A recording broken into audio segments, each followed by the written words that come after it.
E nós estamos com o nosso Marco Zero para trazer informações, os principais fatos e contar agora, como eu disse no bloco anterior, né, meu caro Alexandre, de uma família tradicional da nossa cidade, uma empresa que se mistura com a própria história de Foz do Iguaçu e principalmente a história da contabilidade no oeste do estado do Paraná.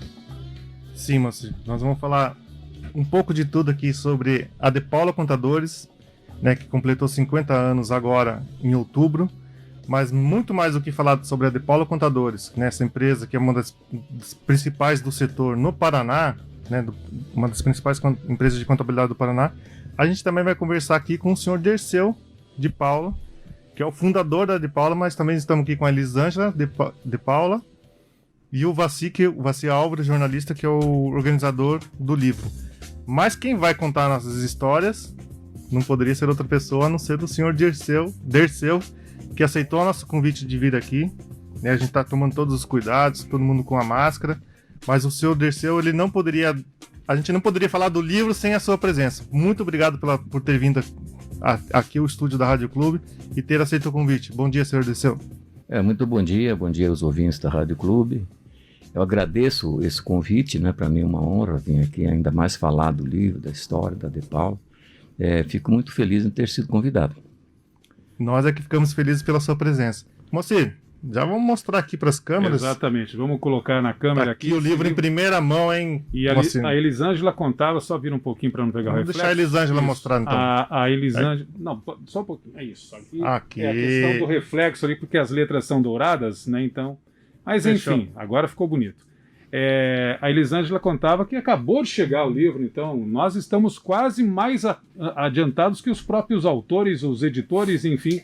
em receber esse livro maravilhoso. Sim, gente. De antemão já um belo formato do livro, né? Uma foto muito bonita e que representa essa seriedade que a De Paula tem, né, com seus colaboradores, mas também esse compromisso com a cidade de Foz do Iguaçu, né, Elisângela? Bom dia. Bom dia, Moacir. Bom dia a todos da Rádio Clube. É um prazer estar aqui novamente. Hoje muito feliz, né, de poder trazer um pedaço da gente quase, né? Porque Vassi acompanhou isso, mais de um ano de trabalho, acho que tem muita história aí. A gente ainda nem curtiu o livro inteiro, ele chegou ontem 6h30 da tarde, então a gente aqui está trazendo na Rádio Clube em primeira mão, porque vocês são parceiros muito importantes para nós, e a gente fez questão de estar aqui trazendo isso que para nós é uma construção, um registro de uma história, né, Moacir? Exatamente. Você que é da segunda geração, né? E a De Paula a gente já sabe que está na terceira geração, mas quem vai começar essa história de como foi essa geração toda é o seu Derceu, né, seu Derceu? Porque realmente é um trabalho que começou lá atrás, o senhor vindo aqui para a nossa região oeste do estado do Paraná, mas não foi Foz do Iguaçu a sua primeira cidade a vir aqui, né? Não foi. Realmente foi uma história, digamos assim, interessante, porque... Eu estudei lá em Santo Antônio da Patrulha, que fica na região da Grande Porto Alegre. Sim. Eu morei uns 10, 11 anos na casa de um tio meu, que era fotógrafo e tal. E lá eu fiz o curso de técnico em contabilidade e também trabalhei em escritório dos professores meus. E aí eu me apaixonei por a profissão, né, de contador. E o que aconteceu? Eu trabalhava numa indústria de bebidas, lá essa indústria teve problemas financeiros, fechou, e eu resolvi sair de lá e vim com destino, e o meu destino era para ir para Rondônia, nem era para ficar por aqui. Casei e a minha lua de mel foi andando de ônibus, assim, passando balsa de rio, empurrando o ônibus no barro. Então foi mais ou menos assim, era uma aventura. Aí eu vim em Santo Antônio do Sudoeste morar meus pais para visitá-los. E de lá vim para Medianeira, depois para Itacorá. Itacorá era um distrito de São Miguel do Iguaçu, que acabou sendo inundado pelo lago de Itaipu. Então, em Itacorá, com o meu irmão, com mais uns comerciantes ali, fiquei morando no hotel alguns dias, acabaram me convencendo de ficar ali. Meu destino não era ficar ali, era ir para Rondônia naquele tempo. Mas aí me convenceram, aqui precisa de contador, precisa de uma porção de coisas. Me convenceram e eu fiquei. Morei no hotelzinho lá um certo tempo, até construir uma casinha lá para mim. E comecei a trabalhar numa madeireira, e nessa madeireira mesmo ele me abriu espaço para atender outras empresas. Então comecei o escritório dentro do escritório de uma madeireira. E em 1 ano e pouco eu construí uma casa lá já. Uma casinha pequena, né? No livro vocês vão ver aí. Mas já era própria. Com 3 anos e 70 já estava ampliada a casa e tal. E lá foi uma vida muito intensa, né? De trabalho para a comunidade. Fui subprefeito lá durante o mandato do Ferdinando Pagô, que era prefeito de São Miguel. E ali, então, tinha atividade de todo que é tipo, né? Construindo escola, com mutirão, com os colonos. Montamos uma extensão do ginásio das freiras, ali de São Miguel, lá em Itacorada. Eu fui diretor, fui professor. Então, ali o que não faltava era trabalho. Mas como eu devia da Itaipu, não tinha alternativa, não compensava ficar investindo lá, ficando lá, criar família lá, porque tinha que tomar um rumo, eu ia ficar lá, sendo que eu ia ser inundado. Então, antes mesmo da inundação, em 1975, eu resolvi vir para Foz, construir uma casa já bem melhor ali na Vila Holanda, já com a sala para o escritório. Então, eu sempre tive escritório dentro de casa. Eu acho que essa é uma das razões que os filhos se acostumaram, né?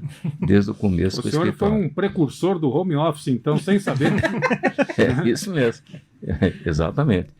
Então, aí com a indenização que eu recebi da Itaipu, eu comprei aquele terreno ali no centro e consegui construir a primeira parte daquele escritório, com muita dificuldade, tá? Mas consegui fazer.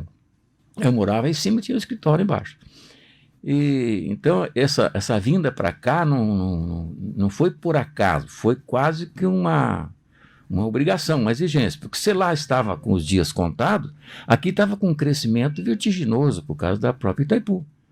Então, eu talvez tenha perdido um pouco lá, mas ganhei aqui. Então, e é assim que eu adotei Foz do Iguaçu, uma cidade espetacular, que participei de várias entidades e, digamos assim, mas é uma cidade que eu adoro, que eu acho que são poucas cidades no Brasil que têm o que a gente tem aqui. Então, às vezes o iguaçuense não vê bem isso, não se orgulha tanto como deveria da cidade de Foz do Iguaçu. Eu tenho muito orgulho, né, de morar em Foz. Até me emociono quando falo dessa cidade, das pessoas que conheci. Então, o trabalho foi muito intenso sempre. Depois concluí o curso de Ciências Contábeis, fui aluno da primeira turma, depois fui professor durante um bom tempo, ajudei em alguns projetos importantes, dentre esses eu destaco, por exemplo, a criação da Uniamérica, né, que foi um projeto muito bonito, que tinha por propósito transformar a Foz num polo universitário. E, de certa forma, isso foi conseguido. Então, teve a participação de 80 e tantos empresários que investiram com um propósito, digamos assim, de interesse coletivo. Isso foi um trabalho intenso, não só meu, né? Eu dirigi a mantenedora por quase 3 anos, no início, e hoje esse prédio lá, que é um prédio muito, muito bonito, muito bem feito, com um laboratório espetacular, está sendo ocupado pela Unila. Mas a Uniamérica continua, né? Aqui na Vila Holanda, inclusive ampliou, está funcionando muito bem, não tem nenhum problema.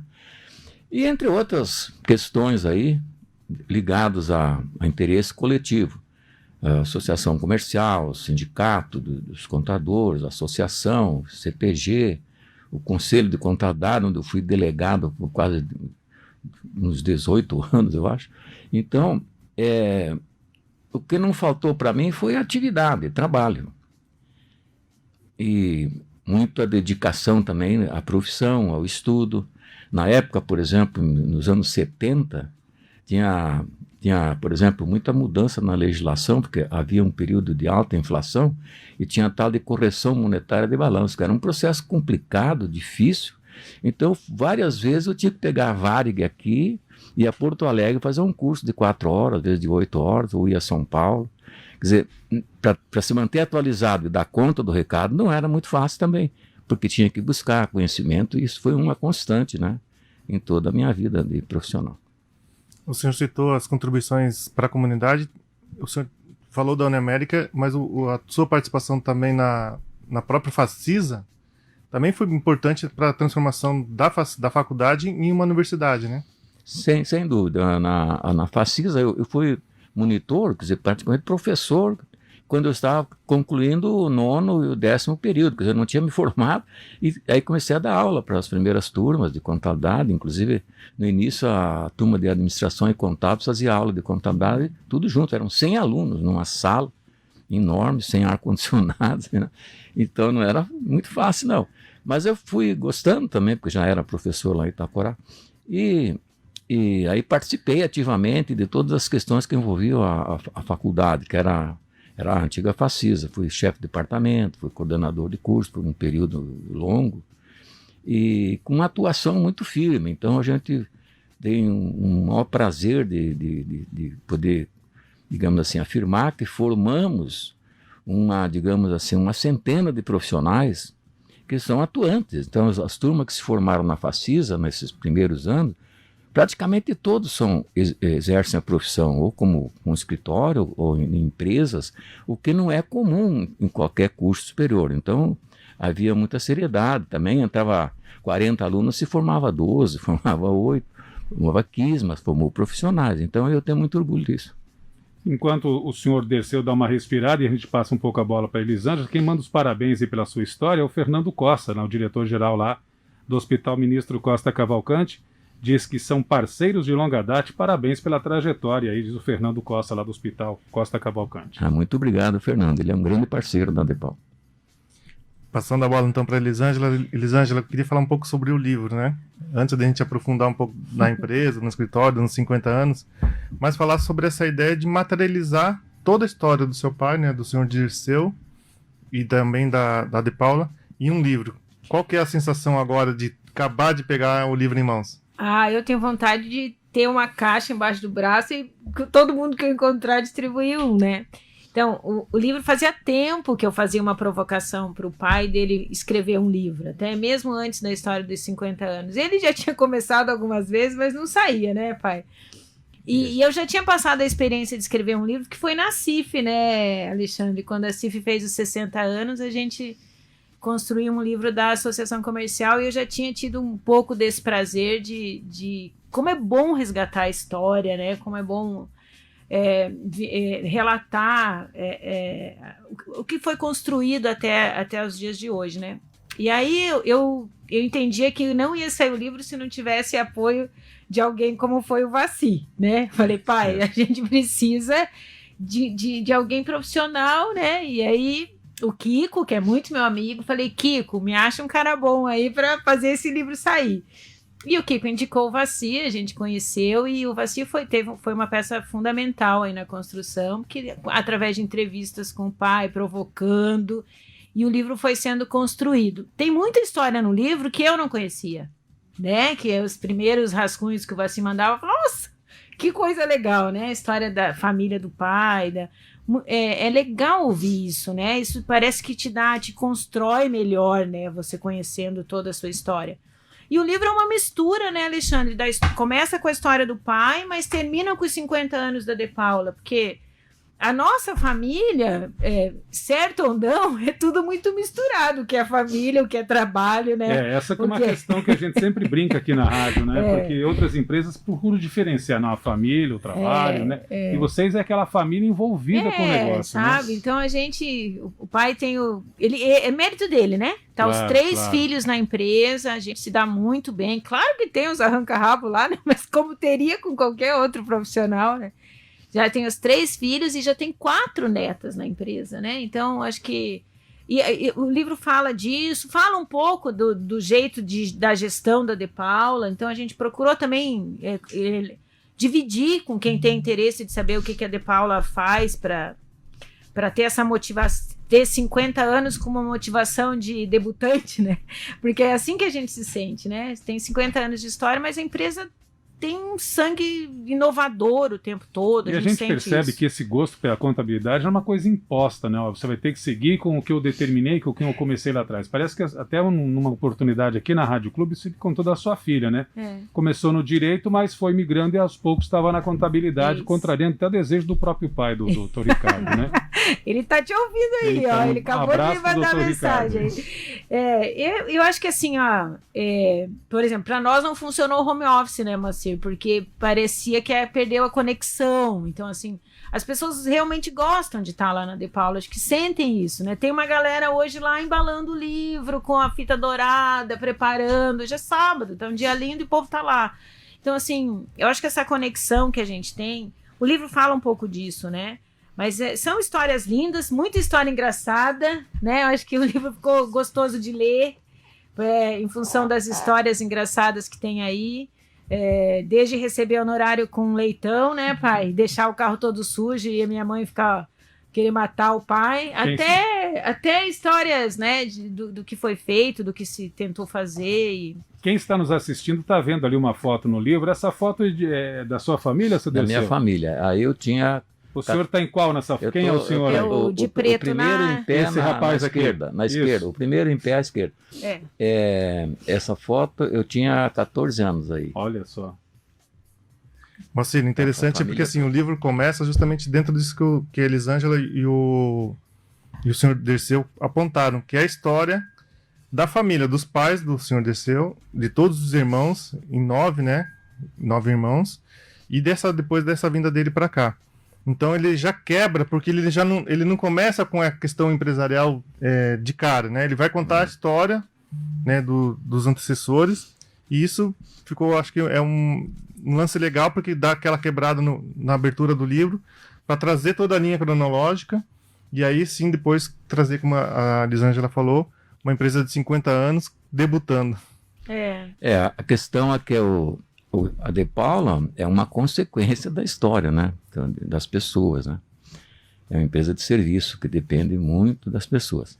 Agora, eu acho que uma coisa que eu acho que nem sei se consta no livro, não lembro agora, mas uma coisa interessante de informar é o seguinte: eu acho que essa veia de empreendedor e tal, eu herdei, né? Não só eu, toda a minha família herdei do meu pai. Meu pai construía serrarias no Rio Grande do Sul, aqui no Paraná, vários lugares, então devia se mudando de um lugar para outro construir serraria. Então, se existisse o IBAMA naquela época, eu acho que ele não conseguia emprego.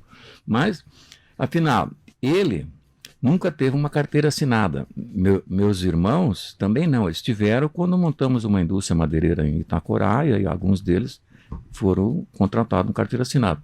Mas nunca trabalharam para outras pessoas. Sempre agiram por conta própria. São marceneiros, quer dizer, outros têm, lá no Mato Grosso, tem uma pequena fazenda, de modo que não só meus irmãos, mas a maioria dos sobrinhos também são empreendedores em diferentes atividades. Então, isso é um detalhe que eu não lembro se eu contei isso no livro, mas é interessante porque isso, digamos assim, sei lá, eu acho que tem alguma coisa a ver com o próprio meu pai, né? Com certeza. Tá aqui o Vassi Álvaro, né, que é o escritor, o organizador, responsável por toda a parte das entrevistas e da redação do livro. Vassi, eu queria que você falasse justamente sobre isso. Como é que foi esse processo das entrevistas, de redação e de organização do livro todo, né, a sua forma em capítulos? Como é que foi esse processo? Certo. Bom dia, amigos da Rádio Clube, do H2 Foz. Foi um baita de um desafio, viu, Alexandre? Apesar da gente ser jornalista por profissão, encarar um livro dessa magnitude é um desafio que exige bastante da gente, né? E como o Dirceu falou, tem histórias que às vezes nem vão estar no livro, porque é muito material. Acho que o maior desafio foi uma mistura, esse desafio foi uma mistura da responsabilidade, né? Responsabilidade de retratar uma empresa cinquentenária de Foz do Iguaçu, que é um dos principais escritórios do Paraná. Isso eu não estou falando de boca para fora, em próprios depoimentos do pessoal do Conselho Regional de Contabilidade. Tem muita gente aí que comentou do livro, desse tamanho que o escritório tem, não só para Foz, mas para o Paraná inteiro. E também da diversão, né? De como jornalista foi um desafio bem prazeroso, né? De hoje ver isso daqui transformado em um livro, isso dá talvez tenha sido o meu desafio profissional maior que encarei até hoje, e ver o resultado disso tudo hoje é muito gratificante, né? Então, agradeço desde já aí a confiança, né, da empresa, do Dirceu, do Kiko, nosso amigo fotógrafo Kiko Sirich, que me indicou, né, para a produção desse material.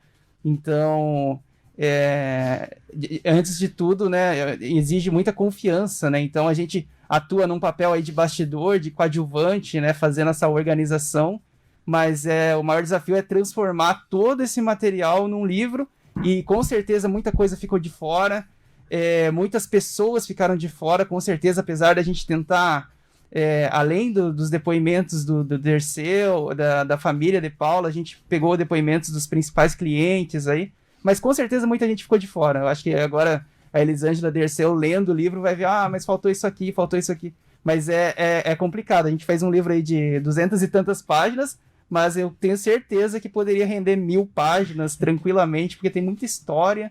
E falando um pouco do processo, Alexandre, foi baseado em entrevistas, muitas entrevistas com o seu Dirceu, entrevistas com a Elisângela, Antônio, Andréa, que é a segunda geração, aí, como o Moacir comentou, e muitos clientes, né? Clientes e parceiros que fizeram parte dessa história. Então, foi um trabalho de muitas entrevistas, depois as entrevistas foram gravadas, depois toda decupada, e para extrair aí o filé mignon disso aí para a gente levar para o livro. Quem mais que participou da equipe de produção do livro? Equipe de produção, além eu na parte de organização e redação, a gente teve a revisão do jornalista Cláudio Dalla Beneta, e também as fotografias do Kiko Cis, e além disso o trabalho aí, o projeto editorial aí, que ficou lindo pra caramba aqui, que foi da equipe da Astronauta, do Lucas, né, o Lucas Florão, que é publicitário, e também piloto de kart, né, Alexandre? Eu vi que você estava comentando Sim. aí antes, o grande campeão da noite de ontem aí, então ressaltar aí meus parabéns aí, não só pelo livro, mas pela conquista de ontem, né, eu acho que é importante. Senhor Dirceu, eu vou fazer um desafio agora pro Vaci, que vai sobrar pro senhor. Você, como já teve acesso a todo o conteúdo do livro, a todas as histórias, que história que você pediria pro senhor Dirceu contar pra gente aqui? Das passagens aí da vida dele. Até o momento, né? Porque tem muito chão ainda pela frente, né, senhor Dirceu? Nossa, é um baita de você desafio, pediria pra ele contar aqui pra gente? Caramba, são tantas histórias, Alexandre. Talvez a da Leitoa lá, né, Elisângela? Talvez seja uma boa. Isso é igual pedir pro Roberto Carlos escolher uma música dele, né? A gente se apega, né, às histórias, Mas, então. com relação ao Vaci, eu acho que o que eu destacaria, assim, enormemente, foi a paciência dele, né? Porque às vezes ele ia lá para me entrevistar e nós ficava batendo papo fora do contexto. Normal isso, A né? melhor parte. Daí ele tinha todo um trabalho imagina, o que era aproveitável daquela conversa toda. Então, um papo sempre muito agradável, né? Muito solícito e muita paciência, né? Então, eu só tenho a agradecer, viu, Vacir, a sua participação. Mas essa história da Leitoa é uma história interessante, né? É quase uma tragédia, né? É o seguinte, lá eu atendia várias empresinhas pequenas também, uns botecos de beira de estrada, e armazém, aquele tempo era lugar de armazém, né? Chamava armazém, tinha aquele balcãozão assim, tinha aquela balancinha para pesar a farinha e tal, as prateleiras de bebida, salame pendurado nas varas, assim. Isso era comum, vários desses estabelecimentos. E um deles não me pagava a tempo. Ia lá e tal, sempre tinha uma desculpa, tive que comprar, ele estava crescendo, comprando, aumentando o barraco dele, e não me pagava. Aí um dia, mas ele era muito gente boa, daí um dia eu fui lá, eram umas 4 da tarde, 4:30 por aí, e ele muito gostava de bater prosa, conversar, aí tomamos uma cerveja lá, a esposa dele trouxe pão, salame, queijo, então fomos cartulamos lá. E aí eu falei, mas você não vai me pagar? Assim, não dá, você está crescendo aí, você está crescendo com o meu recurso, não pode, e tal. Ele falou, mas eu tenho uma Leitoa aí, se você quiser você pode levar. Aí eu pensei, eu vou dar um nó nesse cara, ele vai pensar que eu não quero, mas eu vou levar a Leitoa. Aí era uma Leitoa de uns 35, 40 quilos, né? Mas muito mansinha ela, porque tinha um chiqueirinho lá e tratava ela com o resto da comida.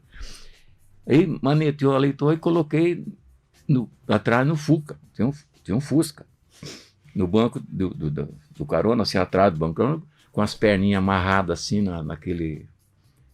Pode falar o nome? Pode, você? Naquele pegador. No famoso puta merda. Isso mesmo, é ali mesmo.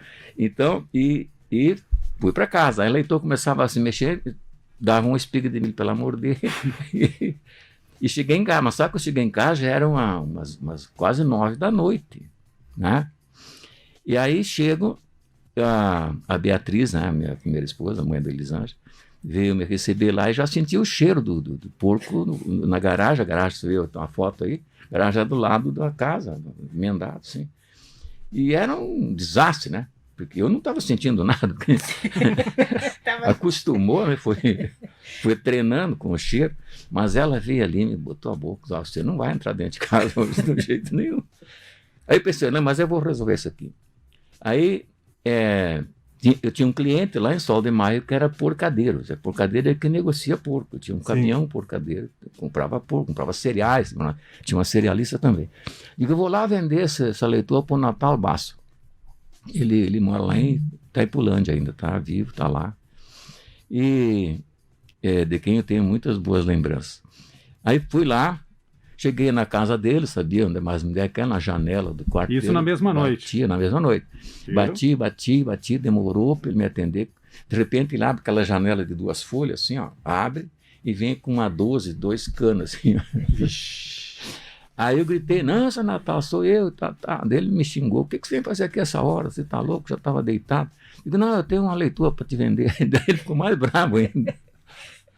Mas daí de muita conversa, ele chamou um empregado dele, tiramos a leitura, botou lá na invernadinha dele lá, e daí eu falei, mano, nós temos que pesar a leitura. Porque eu devo pesar coisa nenhuma, vou fazer isso agora, de jeito nenhum. Mas aí foi engraçado que ele ficou me judiando e ele não pagou a leitura até hoje, né? Entendeu? Uma hora eu vou lá na casa dele para cobrar ou menos um churrasco, né? Um porquinho lá. Mas então, aí cheguei em casa, naquele estado, não consegui dormir no quarto de jeito nenhum, né? Fiquei no sofá da sala. Mas aí no outro dia foi um dia inteiro desmontando o Fusca para conseguir limpar. Vixe, e não tinha jeito, limpava, desmontamos tapete no sol, com produto de tudo que é tipo. Pensa no negócio complicado que houve com esse transporte maluco aí E depois esse meu cliente, eu voltei lá, mas no outro mês, saía uma vez por mês lá, né? E contei a história para ele, não esquece aí. Ele me pagou tudo, me pagou. Acho que ele viu a confusão que ele armou.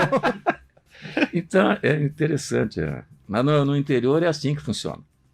Todas as pessoas são amigos, todos se colaboram uns com os outros.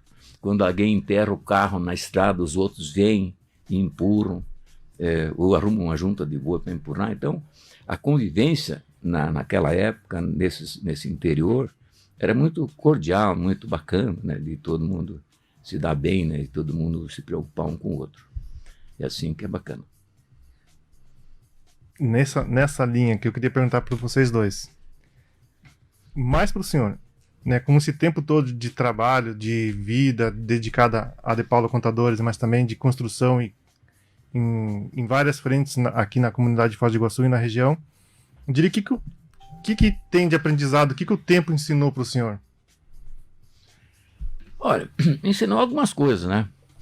Primeiro que ganhar dinheiro é uma coisa importante. Ganhar dinheiro não é a coisa mais importante.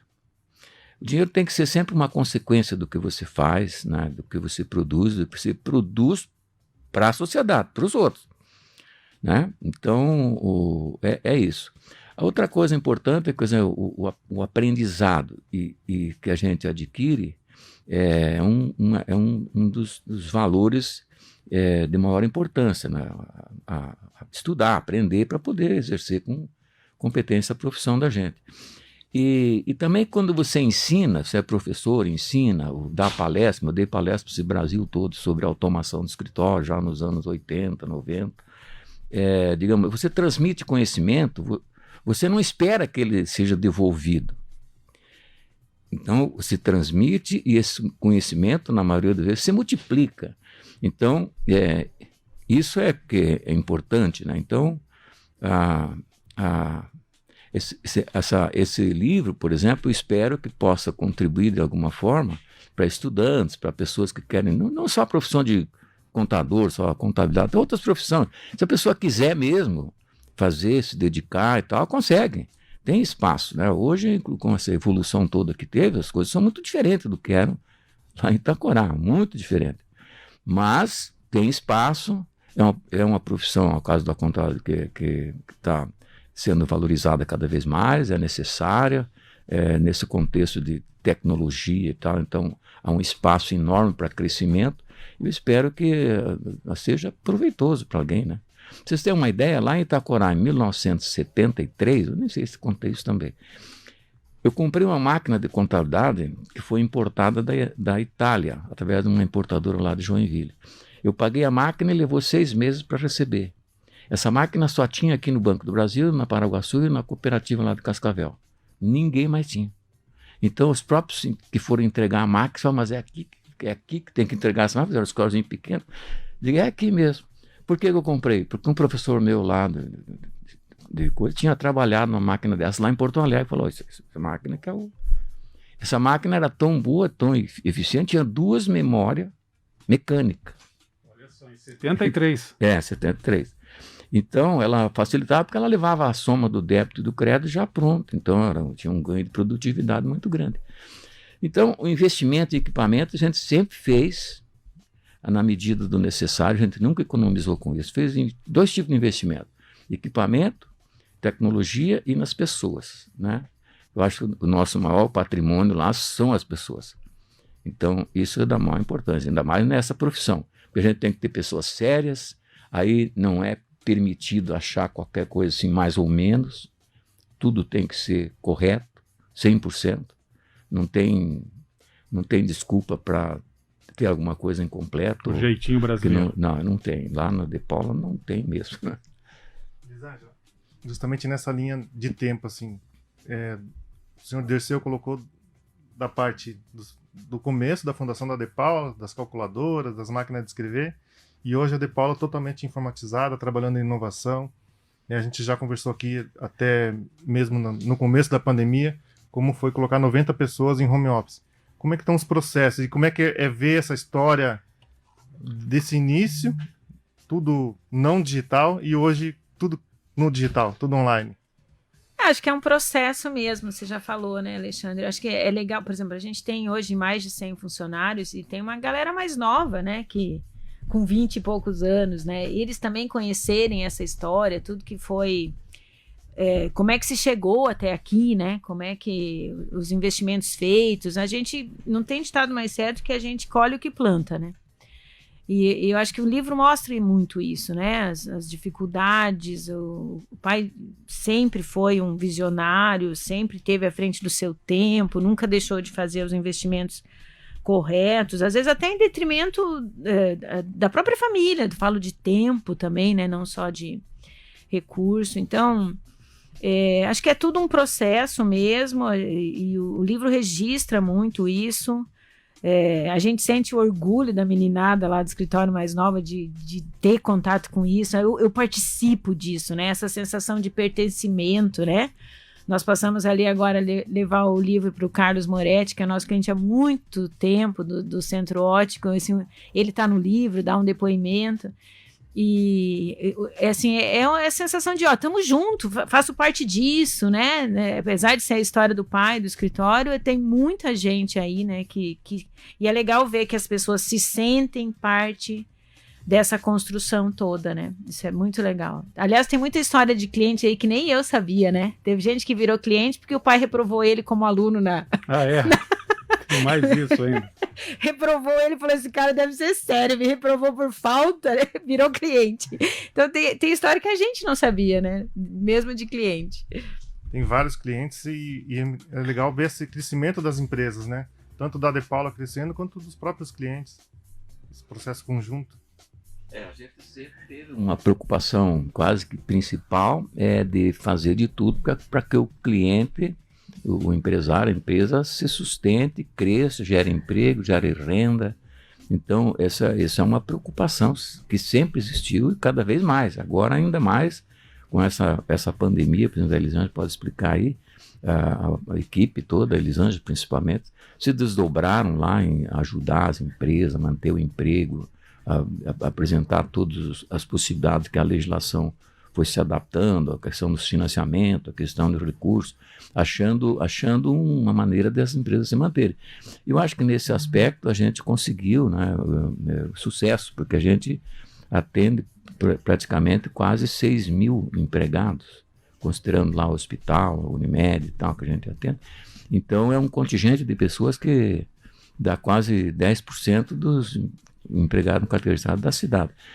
E a gente tem preocupação com essa questão social, a situação que está vivendo hoje Foz, a questão do turismo, com sérios problemas. Então, não é fácil. Então, a gente tem as informações todas na mão, sabe como o cliente está. Então, tem condições de dar um conselho, de ajudar, é isso que a gente faz. Todo esse trabalho também foi agora reconhecido em forma de um título que a Câmara de Vereadores deu. Então, foi simultânea a apresentação, o lançamento do livro, com esse título de cidadão honorário. Como é que foi para o senhor receber esse título, senhor Dirceu? Bom, esse título para mim foi uma surpresa, né? O Celino, que é o vereador, me procurou, isso foi em abril, ou antes de abril, uma coisa assim. E eu não esperava, até falei, mas eu acho que não é para mim esse título, porque eu devo estar, para receber uma honraria dessa, eu devo estar no meio, no fim da fila, né? Porque tem muitos cidadãos aqui de Foz que mereceriam, antes de mim. Mas ele insistiu, não, se tem algum legado aí importante, eu acho que vale a pena. Bom, tudo bem. Como nunca fiquei em cima do muro, então tá bom, vamos receber esse título. Ele só foi entregue agora por causa da pandemia e por causa da eleição, né? Porque no período pré-eleitoral, os vereadores não podem fazer esse tipo de ação. Então, ele ficou transferido para depois da eleição e também com certas restrições de comparecimento de pessoas e tal, por causa da pandemia. E sobre o livro, Elisângela, quando vai ser o lançamento, né? Eu sei que você falou que já entregou para alguns clientes, mas quando que vai ser o lançamento oficial dele? E também, pelo que eu vi, também vai ser possível acessar online. Ah, exatamente. Na verdade, o lançamento oficial é dia 15, né? Também usando as redes sociais e mídias, né? Porque não se pode fazer nesse momento nada diferente disso, né? Tem que respeitar, tomar todos os cuidados possíveis. E sim, dia 15 a gente também lança a versão online dele, vai estar lá no nosso site para qualquer um que quiser acessar. Ficou lindo, eu já vi. Eu acho que assim, um livro na mão tem o seu... Tem o seu diferencial, né? Mas para todo mundo que quiser ter acesso, dia 15 na próxima terça-feira vai estar lá no nosso site disponível, que é o dia do lançamento do livro, né? Como a gente falou, é muita história, são 220 páginas, né, Vassi? São quantos capítulos, Vassi? São 12 capítulos. 12 Você lembra capítulos. de algum... Pode citar os capítulos aqui de cabeça? Não todos, mas aqueles que vierem à memória? Então, Alexandre, a vida do seu Dirceu, eu acho que ela se resume em duas grandes reviravoltas, né, que vamos dizer assim, que ele teve durante a vida. Como o senhor mesmo comentou, né, durante a infância, né, foi uma infância humilde, já que o pai do seu Dirceu trabalhava com construção de serrarias, então ele teve uma vida de nômade aí durante a infância, a adolescência, sempre acompanhando o pai por onde ele ia, né. Então... na adolescência ele teve uma grande reviravolta que foi esse contato com o tio Roberto, né, que era um tio fotógrafo e músico também, que deu uma oportunidade nova para o seu Dirceu, né, que foi ele que levou ele da cidadezinha, ele morava em Capinzal, então ele conseguiu uma nova oportunidade indo para uma cidade maior, né, na região metropolitana de Porto Alegre, então, em Santo Antônio da Patrulha, e ali que ele aprendeu o ofício da fotografia. Para quem não sabe, o seu Dirceu é um grande fotógrafo aí também, e além disso ele teve a oportunidade de continuar os estudos dele, e também, inclusive, fazendo o curso de contabilidade, que foi o primeiro grande passo aí na área contábil do seu Dirceu. E depois a outra grande reviravolta, o Dirceu já comentou aqui resumidamente, que foi quando ele saiu do Rio Grande do Sul e em direção a ideia é ir para Mato Grosso ou Rondônia, tentar a vida como fotógrafo ou como contador mesmo. E acabou que nesse meio do caminho ele fez uma visita a um de seus irmãos, né, que morava em Itacorá, que é uma cidade que não existe mais, porque desde depois teve o alagamento, né, da área ali para a construção do Lago de Itaipu. Então foi ali que Ele veio para uma visita aí de alguns dias e acabou ficando 5 anos nesse distrito.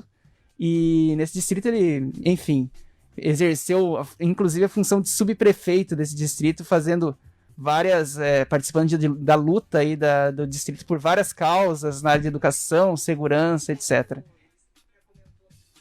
É isso, senhor Dirceu. Muita história, são 220 páginas. Quantos anos o senhor tem? 75 agora, dia 2 de janeiro. 75 anos. Estamos aqui com um livro Sonhos, Escolhas e Lutas. Uma história além dos 50 anos da contabilidade. Então é uma história além dos 50 anos da De Paula, com o senhor Dirceu, 75 anos. Então é um livro bem completo, bem diversificado. Queria mais uma vez parabenizar a todos vocês da De Paula Contadores, mas principalmente ao senhor, mas também a Elisângela, a Andréia, ao Antônio, né, e toda a equipe de produção que você já falou, por esse trabalho, né? Primeiro pelo trabalho de materializar toda a história em páginas, né, em letras e fotos, e também, mas sobretudo, pela história do senhor, né? São 75 anos e boa parte deles de contribuição à comunidade, como o senhor bem colocou. Queria realmente parabenizar e dizer que é pouco ainda, né? Cidadão honorário, livro, eu acho que tem muito pela frente ainda, porque tem os netos, que eu sei que o senhor tem já os netos, e que o senhor está ativo na De Paula, né? Sim, quer dizer, eu tô em home office, né? Eu tô em casa, porque meus filhos meio me proíbem de ir lá no escritório. E eu tenho também alguma dificuldade de ficar muito tempo de máscara, então eu prefiro ficar em casa para não constranger os funcionários que estão todos lá trabalhando com máscara. Mas, digamos assim, estou exercendo, à medida do possível, a assessoria, a consultoria para Elisângela, para aqueles que precisam. Contato com o cliente eu já tenho bem pouco, né? Até isso eu faço meio de propósito, porque daí eles aprendem, né? Tem que resolver os problemas. Mas eu quero finalizar agradecendo a minha família mesmo, a minha Elisângela, a André, o Antônio, por se dedicarem à empresa e também à família como um todo. E também, de certa forma, eu acho que todos eles pegaram esse gosto para ajudar a comunidade, participar da vida que tem interesse, não só empresarial, mas social e ajuda as pessoas. Então eu fico contente por isso. E também um agradecimento especial a toda a equipe da De Paula, os meus gerentes, os colaboradores, todos, do mais recente até os que têm quase 30 anos de Paula, estão lá trabalhando.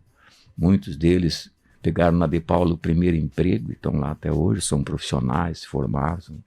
Então eu tenho que agradecer eles também. Elisângela? Bom, primeiro agradecer a vocês aqui da Rádio Clube pelo carinho, Alexandre também, da H2Foz, nosso parceiro há muito tempo.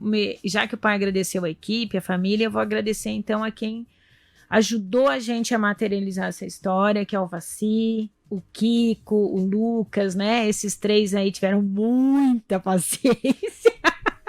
Muita paciência mesmo, né? Porque o pai gosta de falar, gosta de contar a história. A gente briga que o funcionário quer perguntar alguma coisa para ele, pensa 2 vezes, porque tem que sentar e ter uma aula, entendeu? E ele imagina para escrever um livro.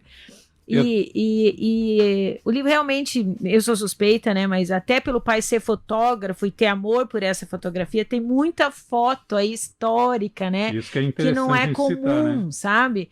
Porque eu tenho muita foto de bebê, né? Vou fazer 50 anos, não é uma coisa comum, né? Não, e colorida. Mas é porque ele era fotógrafo, né? Usou a fotografia para poder estudar contabilidade. Então é um material muito rico, muito cuidado, né? Vaci, Lucas e Kiko tiveram, assim, essa sensação de pertencimento para fazer o livro, sabe? Eles... não, mas a gente esqueceu tal coisa. Então, assim, eles... Meu agradecimento a eles, a vocês, e aproveitar e desejar a todos aí da Rádio Clube um Feliz Natal, cheio de esperança com as famílias de todos vocês, e que venha um 2021 melhor do que 2020. Será? Né? Foi um ano de muito aprendizado, a gente está bem cascadura agora, né? Acho que a gente vai enfrentar melhor 2021. Tenho certeza que será um ano excelente para a nossa cidade. De quem foi a escolha do título? Foi uma construção conjunta, mas a ideia